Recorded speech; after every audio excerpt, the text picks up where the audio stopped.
Module 4, Building the Kitchen with kickboards, benchtop and capping. Okay, so once all cabinets are in place, it's time to add in some kickboards. First, click on the shape icon up here. Alternatively, you can go to the shape menu and click Add.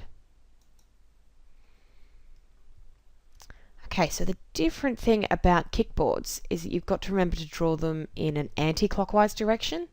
So it's clockwise for walls, but anti-clockwise for kickboards. You've got to trace the path where the kickboards are going to go, starting from the end and working anti-clockwise and working backwards. So click on the front corner of a cabinet and drag to the nearest corner or turn in the kitchen. So, in this example, here I've got an L-shaped kitchen with an island bench. The first run of kickboards starts from here. So I click my mouse there, drag it along to the first corner, click it there, and down to the panel. Similar to walls, when I'm finished, click Escape. I then need to click on the icon again to add some kickboards for the island bench.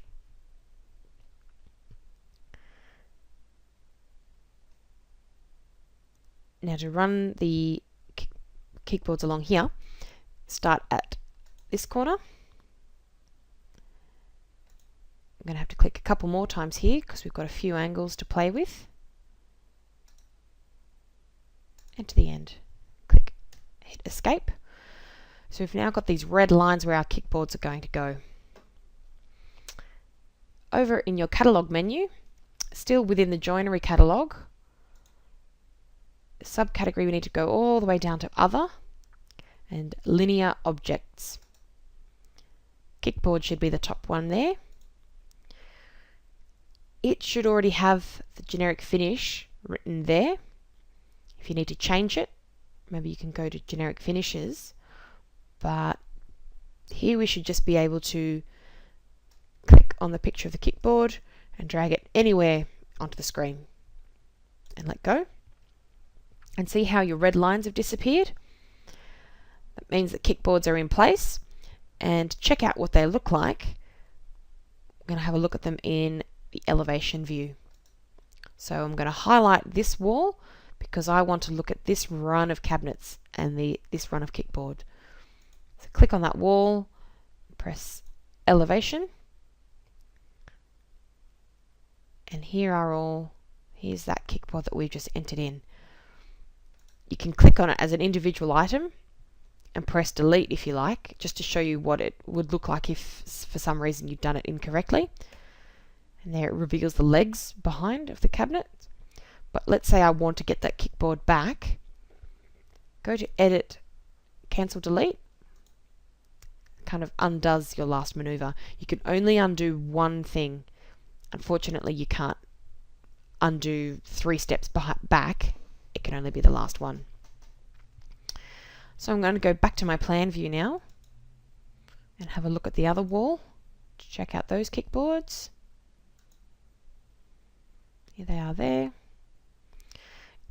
It's showing a bit of funny image over here because what it's actually doing, I'm just going to go back to the top view, it's showing a section of this cabinet section on this elevation. It's a bit funny when it does that, but I'll show you some remedies for those later on.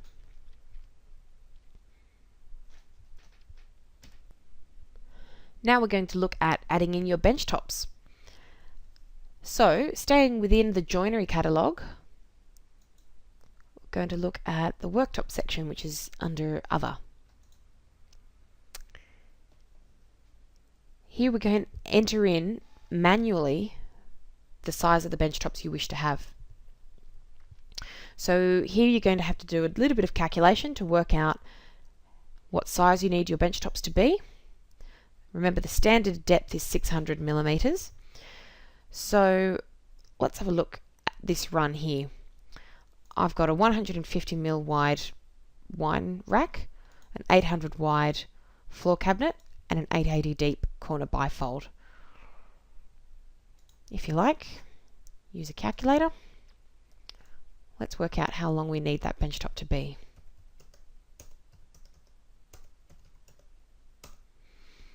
Okay, I need that first run of benchtop to be 1830 wide by 600 deep. So I just enter in that information right here. You can also enter in the thickness as well. So we've got a factory benchtop. Standard thickness is 38mm. For Portofino, you'd enter in 52. For Laminex, you'd enter 33.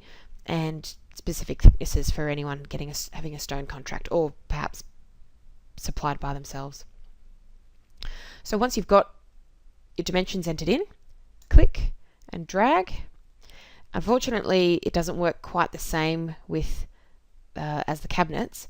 You just have to drop it anywhere into the drawing, and using that move tool that we've used before, click the anchor and snap it into that spot there.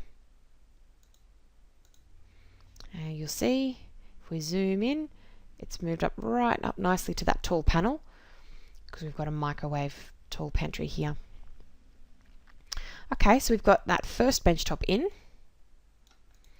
We need this second benchtop here as well. I'm going to bring up my calculator again. Here's where it gets a bit funny. Now you may have your own methods for working this out, so that's completely up to you. I'm just going to show you how I work it out.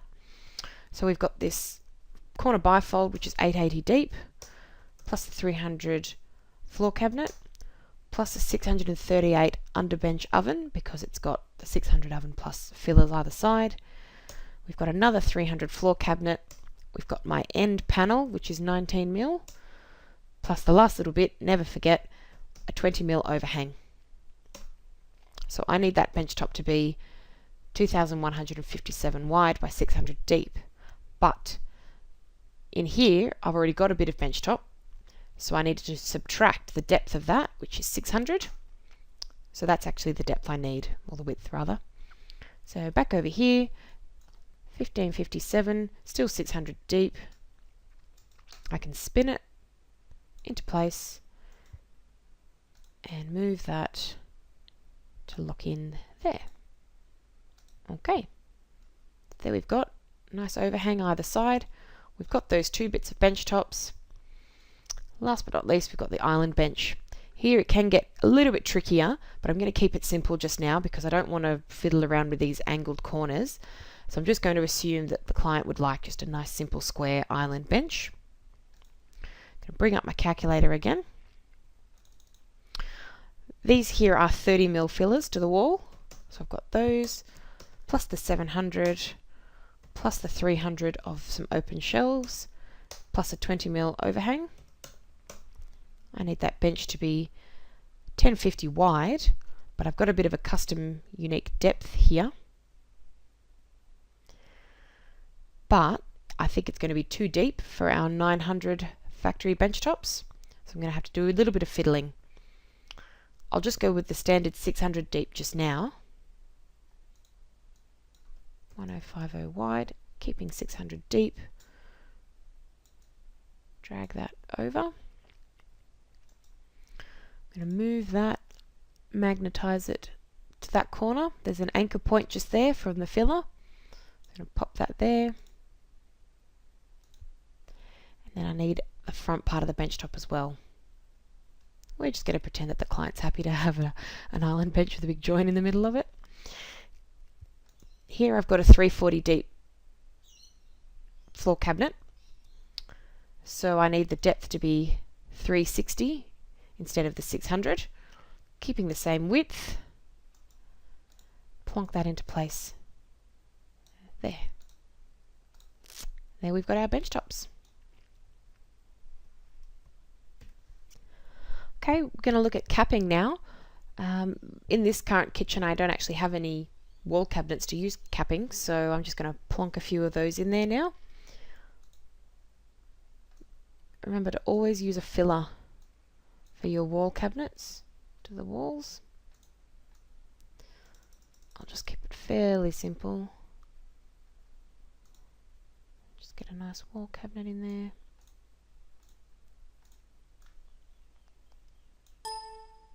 See how it's accidentally snapped to the wall? I actually want it to snap to the filler, not the wall, so in most cases I can just click and drag it and it recognises there's another anchor point there. So that's just solved that. Alright, like I said, I'm keeping it nice and simple. Just always remember to throw panels onto the end of your wall runs. Now we're going to apply some capping. Now, first of all, if you recall back in Module 1 in the generic finishes, I never actually said that we were going to have some capping, so I might just do that quickly now. So I need to make a change to the generic finishes halfway through the job. Go up to the magic wand, highlight the cornices section. I'm going to go with some classic capping and hit OK. So using the tools that we used to put the skirting boards in, or the kickboards, clicking add, working anti-clockwise, click at the starting point to the finish point, escape to get out. Still within the joinery catalogue, back down to linear objects again. See how that's where kickboards were? Here I'm going with capping. I don't tend to fiddle around with these dimensions too much. This here, the altitude or the height, that's what I'm mainly concerned with.